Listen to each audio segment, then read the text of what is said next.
Ayan guys, andito tayo ngayon sa ano, papalinis tayo ng in-bike cleaning. Kasi kukondisyon natin itong motor natin. Guys, for today's video guys, Kukondisyon natin ang motor natin ngayon. Gaya tayo ng Quezon bukas. Quezon natin yan. Okay, Quezon. So ayun guys, ang sipag naman ni Dagol. So yun mga idol, binaklas na nga pala yun sa may battery. At ayun nga, napakadumi. Dags, shout out kay Dagol. So yun mga idol, ito na nga, chinecheck na at dinadiagnose na kung malaman kung may error ba. Ay Dagol, kung may-ari ng ano. Gago! Sa 1-2 na lang. Ilan dapat yung ano niya? Okay, tag mo sa akin yan ha. Iwan na lang, na? Kaya pag nag-minor, patay. Marami na yan, Sir Paul. So ayun mga idol, na baklas na nga pala. Check na yung throttle body niya para may-adjust at malinisan na rin. Dito nga pala ako nagpapalinis sa Saysay, tapat ng iglesia. At binabaklas na nga mga idol. So ayun, tignan natin kung madumi na talaga. So yun mga idol, kaya pala namamatayan tayo. Yun pala, madumi na yung may throttle niya. Mababa na daw kasi yung minor. So ayun, tsaka madumi na rin. Kailangan nang i-adjust. Ayun nga guys, ang dumi oh. Kaya pala lagi tayo namamatayan. So yun mga idol, wag natin pabayaan ng ating motor. Dapat alagaan natin. Every 1.5 nga pala ako nagpapalit ng langis mga idol. Para alagang alaga ang makina. At heto na nga, ina-adjust na. At nagpalit na rin na nga pala ako dyan ng spark plug para smooth na smooth ang takbo. So yun guys, ito nga pala CVT cleaner. RS8 ang gamit kong FI cleaner.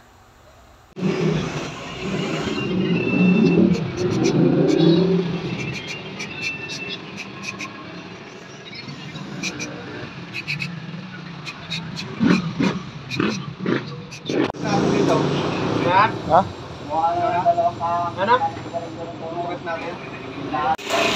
So yun mga idol, ito nga napakadumi. Kitang kita nyo naman yung ating pinalinisan. Ang dumi. So ayun, malinis na ulit.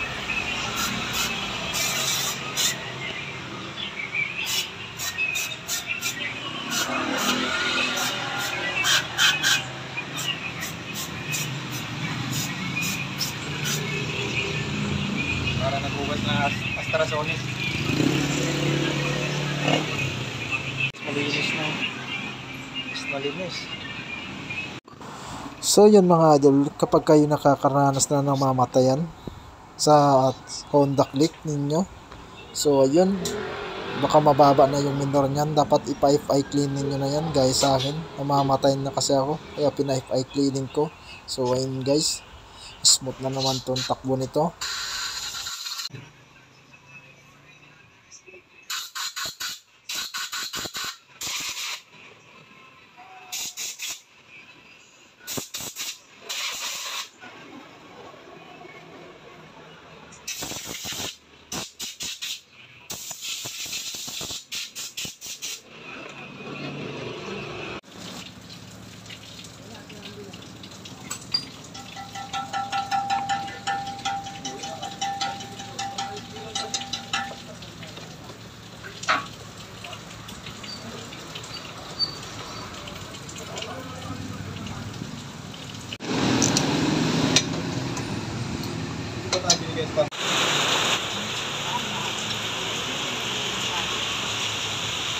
Bali package na nga pala to sa FI cleaning, kasama na ng linis ng panggilid.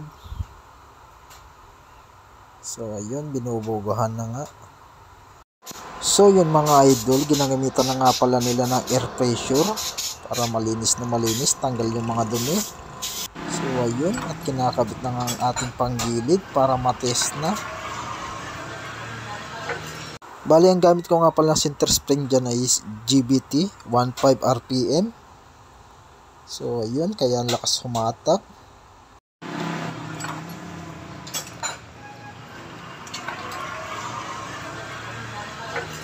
So yun mga idol, tinitis na nga pala, tinotono na. kung okay yung tono ng ating motor. So ayun, at saka chinik na rin, dinayagnos ulit at sinisit na sa 1.5 yung throttle niya. Kaya pala ako namamatayan mga idol, dahil bumaba daw yung minor niya, nasa 1.2 na lang daw. Kaya pag nag-start, namamatay kapag hindi piniga yung throttle. So ayun, ina-adjust ulit, binabalik sa 1.5. Bala ang standard nga pala ng throttle niya ay 1.5 mga idol. Kaya pag kayo namamatayan, alam nyo na, 5i cleaning na kagad. Huwag nang antayin, nakalumala pa.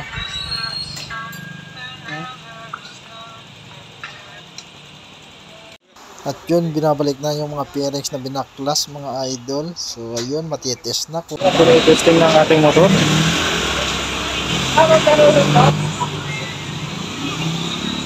Bali na testing ko na nga pala to. Smooth na yung takbo mga idol.